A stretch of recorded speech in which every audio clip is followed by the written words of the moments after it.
Hello friends, welcome to home food recipes. આજે આપણે બનાવશું સુરતી ઘારી અને આજે આપણે એને ખાંડનો યુઝ કર્યા વગર સુગર ફ્રી બનાવશું, જેથી જો તમારા ઘરમાં કોઈ ડાયાબિટીક પેશન્ટ હોય તો પણ આ ઘારીને ઇઝીલી એન્જોય કરી શકે છે। ગળ્યાનું ગળ્યું અને ઉપરથી શુગરનો પણ કોઈ ડર નહીં। શુગર ફ્રી ઘારી બનાવવી ખૂબ જ સરળ છે। શરદ પૂનમના દિવસે નોર્મલી આપણે ઘારી ખાતા જ હોઈએ છીએ, તો આ વખતે તમે આ સુગર ફ્રી ઘારી ચોક્કસથી તમારા ઘરે ટ્રાય કરજો। આ ઘારી પણ નોર્મલ ઘારીની જેમ જ મીઠી અને એટલી ટેસ્ટી હોય છે। તો ચલો એને બનાવવાનું શરૂ કરીએ।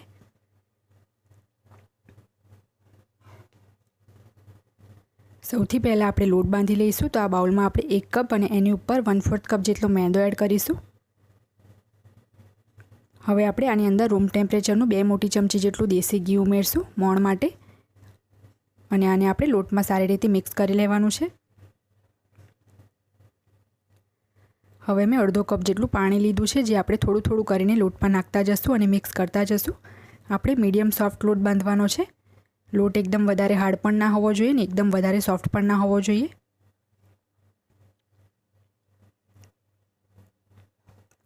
તમે જોઈ શકો છો મેં મીડિયમ સોફ્ટ લોટ બાંધી લીધો છે। તો હવે આપણે આની ઉપર એક પ્લેટ ઢાંકીને આને આપણે રેસ્ટ આપી દઈશું થોડાક વખત માટે અને અડધા કપમાંથી 1/3 કપ જેટલું પાણી યુઝ થયું છે। ઘારી બનાવવા માટે મેં મોડો માવો લીધો છે 270 ગ્રામ જેટલો। તો એને આપણે હાથથી જ આ રીતે ક્રમ્બલ કરી લઈશું। આ માવો મેં દૂધમાંથી ઘરે જ બનાવ્યો છે અને ઘરે જ માવો કેવી રીતે બનાવવો એ વિડીયોની લિંક હું નીચે ડિસ્ક્રિપ્શન બોક્સમાં આપી દઈશ। આ માવો અત્યારે રૂમ ટેમ્પરેચરનો જ છે, એટલે હાથથી જ સરસ રીતે ભૂકો થઈ જશે, નહીંતર તમે એને છીણી પણ શકો છો। તમે ચાહો તો માર્કેટનો રેડીમેડ માવો પણ યુઝ કરી શકો છો। હવે આપણે માવાને શેકી લઈશું। તો આ પેનમાં આપણે જે માવો ક્રમ્બલ કરીને નાખ્યો હતો એ નાખી દઈશું અને આને 2 થી 3 મિનિટ માટે આપણે સ્લો ફ્લેમ પર શેકી લઈશું।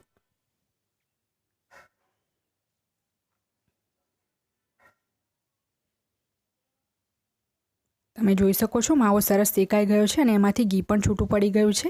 તો હવે આપણે 1/3 કપ જેટલા ઝીણા સમારેલા ડ્રાયફ્રૂટ્સ અંદર એડ કરી દઈશું। આમાં કાજુ, બદામ અને પિસ્તા છે, અડધી ચમચી જેટલો ઇલાયચી પાવડર અને અડધી ચમચી પાણીમાં 20 મિનિટ પહેલાં 2 ચપટી જેટલું મેં કેસર પલાળ્યું હતું એ પણ એડ કરી દીધું છે અને હવે બધું જ આપણે સારી રીતે મિક્સ કરીને ફરીથી 1 થી 2 મિનિટ માટે આને શેકી લઈશું। તમે જોઈ શકો છો ઘારી બનાવવા માટે આપણો માવો હવે રેડી થઈ ગયો છે। તો હવે આપણે આને ઠંડો થવા માટે મૂકી દઈશું અને પછી એમાં સુગર ફ્રી પાવડર એડ કરશું। આપણો માવો થોડોક ઠંડો થઈ ગયો છે, તો હવે આપણે આની અંદર સુગર ફ્રી પાવડર એડ કરીશું। હું અહીંયા સુગર ફ્રી ગોલ્ડ યુઝ કરું છું। તો આને ખોલીને આપણે આમાંથી 2 મોટી ચમચી જેટલો પાવડર આમાં એડ કરીશું। આટલામાં જ મીઠાશ આવી જશે અને આ જે સુગર ફ્રી પાવડર હોય છે એ થોડોક ગ્રેન્યુઅલ્સમાં દાણેદાર હોય છે। એ દળેલી ખાંડની જેમ નથી હોતો કે જલ્દીથી ઓગળી જાય, એટલે આપણે આને માવો જ્યારે હુંફાળો ગરમ હોય ત્યારે જ એડ કરી દેવાનો છે। જો તમે દળેલી ખાંડ યુઝ કરતા હોય તો માવો ટોટલી ઠંડો થાય પછી જ એને ઉમેરવાનું હોય છે। તો આને આપણે હુંફાળા માવામાં એડ કરીને સારી રીતે મિક્સ કરી લઈશું। મેં હાથથી જ સરસ રીતે મસળીને માવો અને સુગર ફ્રી પાવડર મિક્સ કરી લીધો છે। તો હવે આપણે આમાંથી લીંબુ સાઇઝના બોલ લઈને એની ટિક્કી વાળી લઈશું। મેં આમાં બાઇન્ડિંગ માટે ચણાનો લોટ શેકીને એડ નથી કર્યો, બેસન, કારણ કે જો આપણે દળેલી ખાંડ એડ કરતા હોય ત્યારે માવો સહેજ ઢીલો થઈ જતો હોય છે, તો આપણે એને એડ કરવો પડે છે। પણ આ ખાંડમાં સહેજ પણ મોઇસ્ચર નથી હોતું, એટલે બેસન એડ કરવાની જરૂર નથી। તો આ જ રીતે આપણે બાકીની બધી જ ટિક્કી બનાવી લેવાની છે। બધી જ માવાની ટિક્કી મેં બનાવી લીધી છે। હવે આપણે જે લોટ બાંધીને રાખ્યો હતો એને પણ સારી રીતે રેસ્ટ મળી ગયો છે। તો લોટને આપણે થોડોક મસળી લઈશું। હવે આમાંથી આપણે મીડિયમ સાઇઝના લુઆ તોડી લઈશું।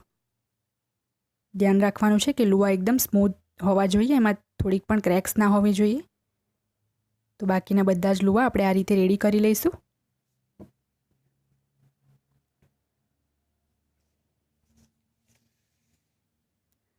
બધા જ લુઆ મેં રેડી કરી લીધા છે।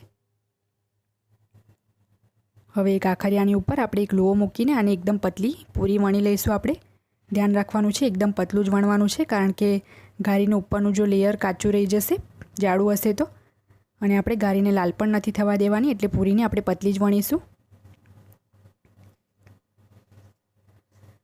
તો આ પૂરી સરસ વણાઈ ગઈ છે। હવે આપણે સેન્ટરમાં માવાની ટિક્કી જે બનાવી હતી એ મૂકીશું અને બધી જ બાજુથી આને આપણે ફોલ્ડ કરી લઈશું। આ રીતે एकदम सारी रीते फोल्ड करवानुं छे, जेथी फ्राय करती वखते घारी खोली ना जाए।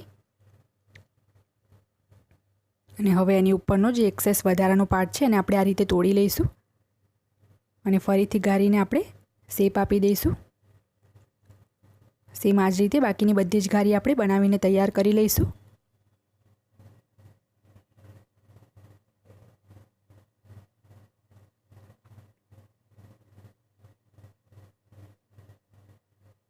તમે જોઈ શકો છો બધી જ ઘારી તૈયાર થઈ ગઈ છે. હવે આપણે આને ફ્રાય કરી લઈશું.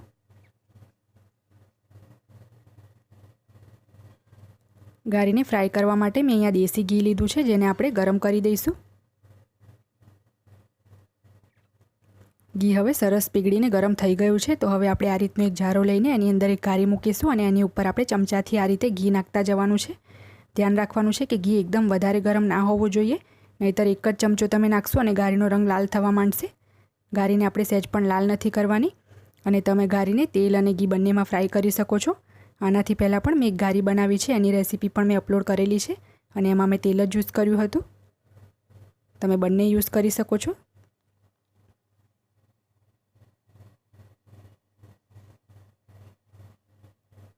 ઘારી જ્યારે એક તરફથી લાઇટ પિંક કલરની થઈ જાય તો આપણે એને બીજી બાજુ આ રીતે ફેરવી દેવાની છે અને સેમ એ જ રીતે ચમચાથી આપણે ઘી નાખતા જશું.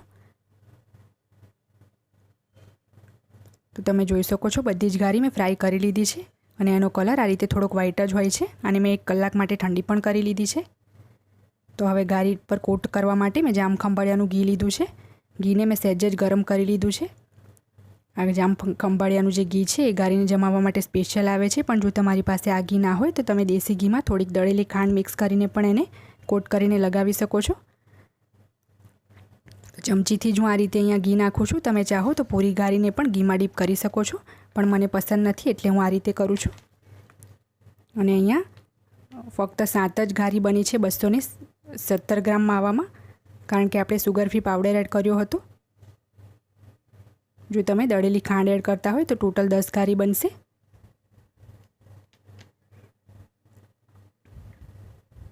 તો બધી જ ઘારી ઉપર મેં આ રીતે ઘી કોટ કરી લીધું છે. હવે આપણે બદામ અને પિસ્તાની કતરણથી આને ગાર્નિશ કરી લઈશું. તો પહેલાં હું બદામની કતરણથી આને ગાર્નિશ કરી લઉં છું.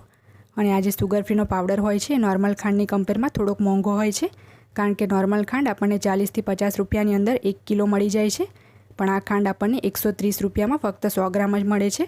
એટલે જ સુગર ફ્રી મીઠાઈ માર્કેટમાં ખૂબ જ મોંઘી પણ મળે છે. અને આપણે જોવા પણ નથી જતા કે એ લોકો સાચે જ સુગર ફ્રી એડ કરે છે કે બીજી કોઈ નોર્મલ શુગર એડ કરે છે. એટલે આ રીતે તમે ઘરે જ સુગર ફ્રી ઘારી બનાવીને એન્જોય કરી શકો છો. તો હવે આ ઘારીને આપણે ઠંડી થવા દઈશું. તો તમે જોઈ શકો છો ફ્રેન્ડ્સ, ઘી સરસ જામી ગયું છે. આપણી ઘારી તૈયાર થઈ ગઈ છે. સુગર ફ્રી ઘારી બનીને તૈયાર છે. તો આ શરદ પૂર્ણિમામાં તમે આ ચોક્કસ ટ્રાય કરો. જો તમને મારી આ રેસીપી પસંદ આવે તો મારી ચેનલને સબસ્ક્રાઈબ કરવાનું ના ભૂલશો. સબસ્ક્રાઈબ બટનની બાજુમાં જે બેલ આઇકન છે એને પણ દબાવો, જેથી તમને મારા દરેક નવા વિડીયોની નોટિફિકેશન મળતી રહે. જો તમારે મારો આ જ વિડીયો હિન્દીમાં જોવો હોય તો એની પણ મેં લિંક નીચે ડિસ્ક્રિપ્શન બોક્સમાં આપી દીધી છે. તો મળીએ નેક્સ્ટ વિડીયોમાં. ત્યાં સુધી આવજો.